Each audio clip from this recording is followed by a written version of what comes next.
Coba Anda perhatikan berbagai mebel atau furnitur di tempat Anda. Apakah ada penampakan paku ataupun skru?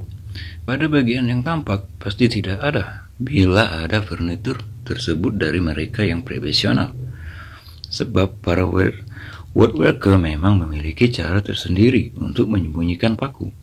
Dan skrup dan furnitur ini dilakukan untuk kebutuhan estetisasi atau keindahan.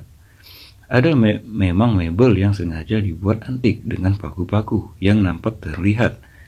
Paint mebel atau furnitur dari Venus kerap didesain dengan tampilan seperti ini. Namun biasanya berbagai mebel dibuat dalam kondisi di mana berbagai paku maupun skrup tak nampak. Lantas bagaimana menyembunyikan paku dan skrup? Oke, sebelum lanjut ke videonya, klik dulu ya tombol subscribe-nya. Dan juga jangan lupa klik tombol loncengnya agar kami selalu bersemangat untuk mengupload video terbaru.